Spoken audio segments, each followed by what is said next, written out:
ಆತ್ಮೀಯ ವೀಕ್ಷಕರಿಗೆ ನಮಸ್ಕಾರ.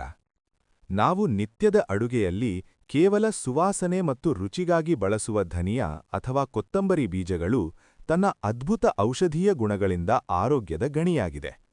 ಆಯುರ್ವೇದದಲ್ಲಿ ಧನಿಯಾವನ್ನು ಜೀರ್ಣಕ್ರಿಯೆಯ ಮಿತ್ರ ಎಂದು ಕರೆಯಲಾಗುತ್ತದೆ.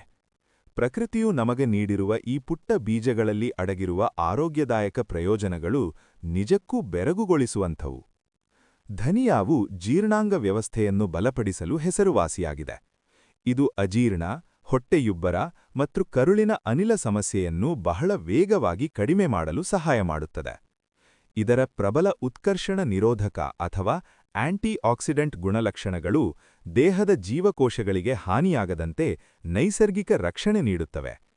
ವಿಶೇಷವಾಗಿ ಹೃದಯದ ಆರೋಗ್ಯದ ವಿಷಯಕ್ಕೆ ಬಂದರೆ, ಧನಿಯಾವು ರಕ್ತದಲ್ಲಿನ ಕೆಟ್ಟ ಕೊಲೆಸ್ಟ್ರಾಲ್ ಮಟ್ಟವನ್ನು ಕಡಿಮೆ ಮಾಡಿ ಒಳ್ಳೆಯ ಕೊಲೆಸ್ಟ್ರಾಲ್ ಮಟ್ಟವನ್ನು ಹೆಚ್ಚಿಸುವ ಮೂಲಕ ಹೃದಯವನ್ನು ಸದೃಢವಾಗಿಡಲು ನೆರವಾಗುತ್ತದೆ.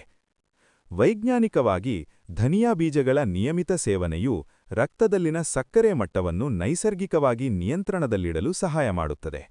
ಇದು ಮಧುಮೇಹ ಇರುವವರಿಗೆ ಒಂದು ಉತ್ತಮ ಪೂರಕ ಆಹಾರವಾಗಿದೆ. ಇದರ ಉರಿಯೂತ ಶಮನಕಾರಿ ಗುಣಗಳು ಸಂಧಿವಾತ ಮತ್ತು ಮೈಕೈ ನೋವುಗಳನ್ನು ಕಡಿಮೆ ಮಾಡುವಲ್ಲಿ ಅತ್ಯಂತ ಪರಿಣಾಮಕಾರಿಯಾಗಿದೆ. ಚರ್ಮದ ಆರೋಗ್ಯಕ್ಕೂ ಧನಿಯಾ ಬಹಳ ಒಳ್ಳೆಯದು. ಇದು ವಿಶೇಷವಾಗಿ ಎಕ್ಸಿಮಾ ಮತ್ತು ಚರ್ಮದ ತುರಿಕೆಯಂತಹ ಸಮಸ್ಯೆಗಳನ್ನು ಶಮನಗೊಳಿಸಲು ಸಹಕಾರಿಯಾಗಿದೆ. ದೈನಂದಿನ ಜೀವನದಲ್ಲಿ ಧನಿಯಾವು ಸೂಕ್ಷ್ಮಜೀವಿ ವಿರೋಧಿ ಗುಣಗಳನ್ನು ಹೊಂದಿದ್ದು, ದೇಹದ ಸಣ್ಣಪುಟ್ಟ ಸೋಂಕುಗಳ ವಿರುದ್ಧ ಹೋರಾಡಲು ನಮಗೆ ಶಕ್ತಿಯನ್ನು ನೀಡುತ್ತದೆ. ಇದು ಹಸಿವನ್ನು ಹೆಚ್ಚಿಸುವುದಲ್ಲದೆ ದೇಹದಲ್ಲಿ ಜೀರ್ಣಕಾರಿ ರಸಗಳ ಸ್ರವಿಸುವಿಕೆಯನ್ನು ಉತ್ತೇಜಿಸುವ ಮೂಲಕ ಜೀರ್ಣಕ್ರಿಯೆಯನ್ನು ಸುಗಮಗೊಳಿಸುತ್ತದೆ. ರಕ್ತವನ್ನು ಶುದ್ಧೀಕರಿಸುವ ಮತ್ತು ದೇಹದಿಂದ ವಿಷಕಾರಿ ಅಂಶಗಳನ್ನು ಹೊರಹಾಕುವ ನೈಸರ್ಗಿಕ ಗುಣವು ಈ ಧನಿಯಾ ಬೀಜಗಳಲ್ಲಿದೆ. ಒಟ್ಟಾರೆಯಾಗಿ ಹೇಳುವುದಾದರೆ, ಈ ಸಣ್ಣ ಬೀಜಗಳು ನಿಮ್ಮ ಆಹಾರಕ್ಕೆ ರುಚಿ ಮಾತ್ರವಲ್ಲದೆ ಸಮಗ್ರ ಆಂತರಿಕ ಆರೋಗ್ಯವನ್ನು ಒದಗಿಸುವ ಅದ್ಭುತ ಶಕ್ತಿಯನ್ನು ಹೊಂದಿವೆ.